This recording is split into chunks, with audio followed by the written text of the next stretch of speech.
This isn't one of those haunted game stories. At no point are you going to hear me claim something within the game spoke to me, reacted to my words, or forced me even to punch myself repeatedly in the face. No, this isn't about a haunted game, or a game doing something impossible, or even something it shouldn't have. This isn't about a glitch or a hidden satanic message, and at no time did I phone Nintendo headquarters only to have my questions answered with hushed whispers or anguished screams.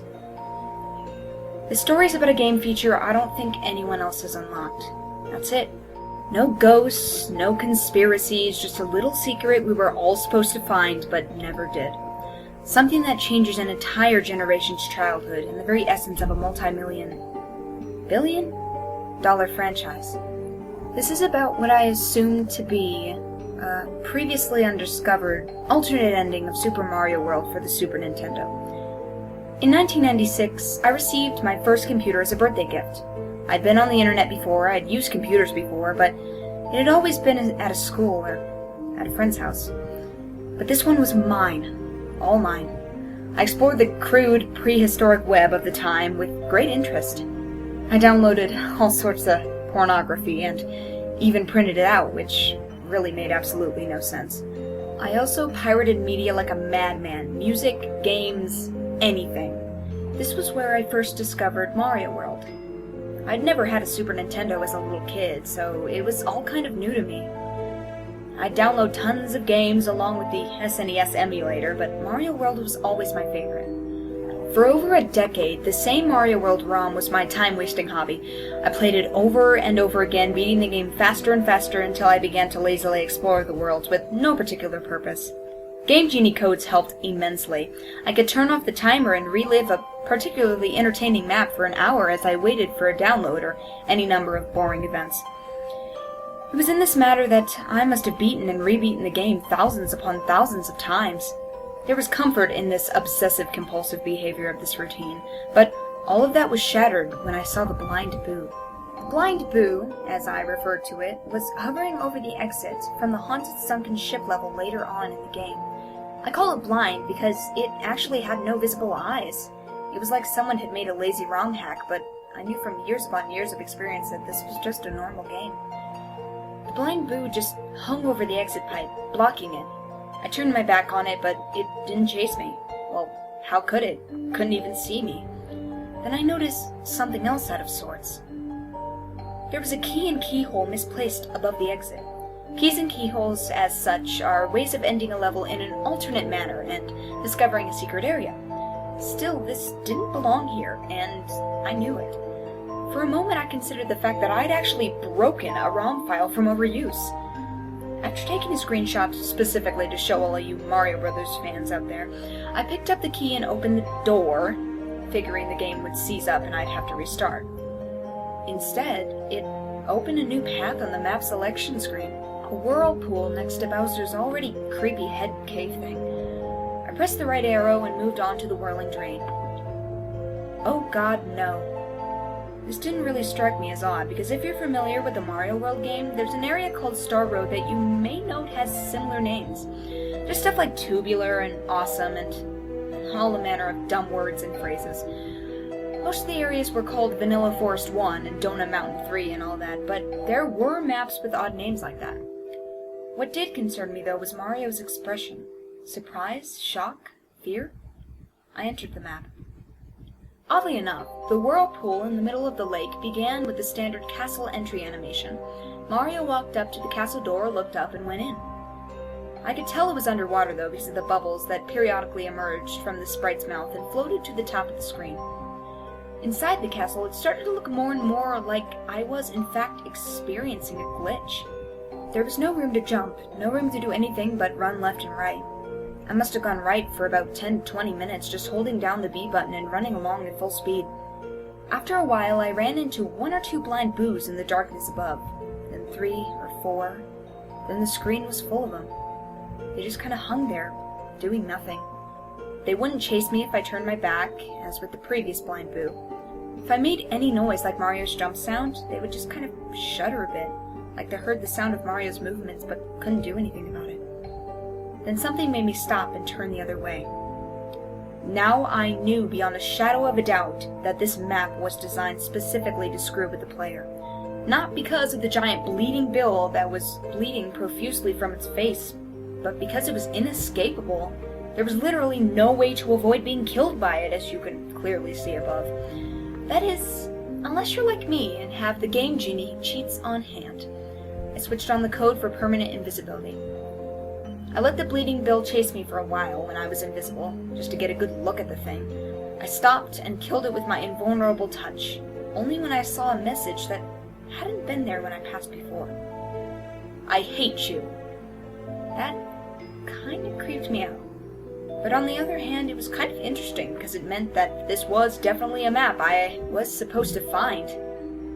There was some sort of plot element here, something undiscovered. What did it mean? Who hated me? King Koopa seemed the obvious answer, or maybe just the ghost. When you're in a haunted castle that you found by way of a haunted ship, a bloody-looking hate message isn't so unbelievable.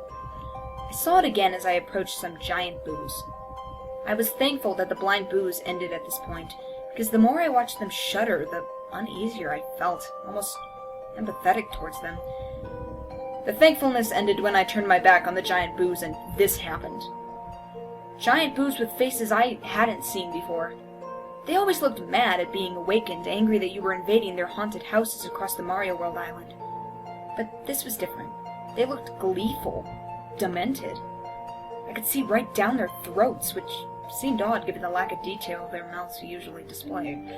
And yes, of course, I am going to address that message you saw in the picture. Why won't you die? I don't know why. Am I supposed to? Who's asking? I let the giant boos touch me, and they died like bleeding bills, which I had encountered too. Despite any attempt to scare the player, I knew that being invisible meant invisible no matter what they threw at me. After a while of running down this strange claustrophobic corridor with no more eventful happenings, I came to a room with an exit pipe. Taking the pipe downward, I came out the other end and dropped into a room filled with water. The water made sense, this being a sunken castle beneath a whirlpool and all. I was rewarded for my troubles with a question mark block that released a mushroom for me. I could have easily done this with a cheat code, but thought had escaped me as I faced all these new and strange sights. The first creatures I encountered in the water portion of the castle were thwomps. Unless you've been living under a rock since the mid-80s, you know thwomps are stone-like square creatures that hang from the ceiling and fall whenever you come near. They try to crush you, essentially. Well, these thwomps lined up in a tight row, dropped repeatedly and randomly with no trigger or any sense of logic. They would just wait, or drop whenever they seemed to feel like it. It also looked like these thwomps had been very successful thwomps. More cartoony blood. It was getting pretty unusual for the Mario Brothers franchise, which I hadn't recalled seeing blood in it at all. Now I'd seen it 3 times. The bloody bills, the messages, and these perpetually smashing, grinding thwomps who were working their victims, into pulp. Forever. In the hampering effects of the water, I walked slowly under these things, making sure every single one touched me and died. There were almost 30 of them in a row. The sight of them mindlessly crushing over and over again just made me hate them with an unsettling intensity. What's weird is that the blood caused Mario to slide as if he were on an ice level. After walking through that gauntlet of depravity, I swam into a more open area that was filled with spikes on the floor and ceiling. It was difficult to swim in this manner without touching the spikes, but since I was invisible, I didn't really think much of it. I avoided them more for fun than out of any sense I'd be damaged. It stopped being fun really fast, though. Now I knew some of what was going on.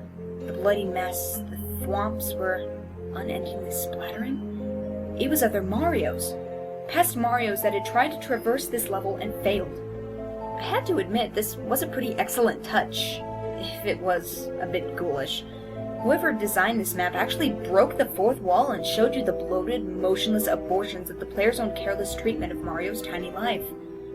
The bodies only floated straight up and down a tiny bit, as if to show the effects of a light current. It was genius, and I couldn't believe that I might be the first and only person to see this. I toyed with the idea of taking more than one screenshot I just presented to you, so basically all of you reading this could enjoy the secret map as much as I had, especially this weird little touch, but Without swimming, without kicking or moving in any way, the dead Marios started to come at me like torpedoes. Their faces remained blank and blue and dead, but they moved with astonishing speed. They angled and positioned and worked all sorts of unique trajectories that left me almost nowhere to move. They continued coming at me and swarming and backing up again to try again, and I just couldn't bring myself to let them touch me. I moved with more speed and skill than I had ever exerted, frantically trying to keep Mario free of the drowning victims that seemed dead set on rocketing straight into him. When I finally reached the purple exit pipe you see above, there had to be 10 of those things right behind, pitching, turning, and chasing me. I entered the pipe as fast as I could, thankful that it worked properly and had Mario out of the situation in a heartbeat. The corridor that followed was empty, thankfully. It was just a blue underwater hallway of sorts, with nothing to avoid or kill. It was boring and predictable, like the game had been all these years, which brought back a sense of safety. At the end of the hallway, I came to a standard pair of doors that you would enter to face the final boss. Beside the doorway, a mushroom power-up. I didn't touch that shit. Going through the door, as you'd expect, a typical change of map views occurred and Mario was standing on the bridge over boiling lava. Or had it been blood all along?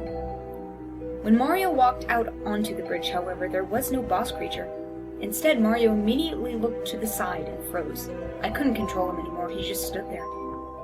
Keep looking until you see it. I didn't even see it at first, so I don't expect you to notice it right away. If you still haven't spotted the thing, look in the third window from the left. FYI, that's not usually there. Mario seemed to regain his composure and looked back and forth slowly, surveying the room. There was still no boss, and I still couldn't control him, so I stopped trying and just watched. This went on and on for what seemed like forever. Nothing happened. Then a familiar face walked in from the right. Dressed in green, tall, and angry. It was Luigi. Mario recoiled in horror. It's difficult to say that without thinking how crazy it sounds, but Mario really reeled back with a sort of terror that was uncharacteristic for such a peppy, happy-go-lucky mascot like him. Then Luigi spoke. "You thought Koopa worked alone?" It was all connecting now. The messages scrawled on the walls. "I hate you, and why won't you die?" Luigi. He's always been Mario's second banana, the player too. The one who doesn't get the princess in these early games, no matter how identical he is to Mario in skill set and ability. And in bravery. At the end of the day, the game is Super Mario Brothers. And he's just the brother. How he must have hated Mario. Who among us wouldn't? Think about it. No matter what happens, Mario always comes back. No matter how many corpses he leaves littering the battlefield, he's always there once more to leap and cheer and get all the attention. And Koopa hadn't worked alone. I didn't know what that meant at first, if anything, but again, you just have to think it through. How exactly does King Koopa consistently succeed in kidnapping the princess? From day one, from the original Mario Brothers onward, it had always been an inside job. Still unable to control the character, I watched Mario simply cower in fear as Luigi leapt high into the air, as high as he could do, and Mario too, the bastard child of the franchise. He jumped on the pathetic, weeping Mario again and again and again. I was powerless to stop it. When he was done, he seemed to look at Mario's limp body with this overwhelming rage. Then the bridge started to disappear. Soon Mario would be dead. As I looked on, I had an irrational thought. Would it be permanent? Within an instant, as Luigi turned to seemingly strike a victory pose like he'd beaten the level, Mario awkwardly got to his feet and took him by surprise. Fear and sadness and confusion had given way to anger, and Mario overpowered his brother with little effort. To this day, I'm still haunted by the final result of his wrathful reprisal. Oh God, no! There was the map's title. None of this was a glitch, none of it was a mistake. It wasn't a developer getting back at Nintendo, and it wasn't a ghost haunting a Nintendo cartridge, please. It was a planned, purposeful part of the Mario Brothers mythos. If you beat the same level X number of times, a secret part of the world opens, and you learn that from the Mario Brothers through Mario Land, Luigi had secretly been working against you and was in fact aiding the repeated abduction and abuse of the princess. But why? Money? Power? No. It was all there. Because he couldn't take not being the one in the spotlight, not being Mario himself. After Luigi died, well and truly died, Mario just sat on the edge of the bridge and wept. I was forced to watch this for minutes on end before the screen faded to black. I played the rest of the game through just to see if anything had changed. Nothing else odd happened, as one would expect since the whole ordeal was just supposed to be part of the actual full story. I couldn't access the whirlpool again. I'd seen the events once, and that was all I had apparently allowed. It was back to the game as usual. The same exact game I'd played since the 90s, and would probably continue to play for the rest of my days. Well, it was the same, except for the final image.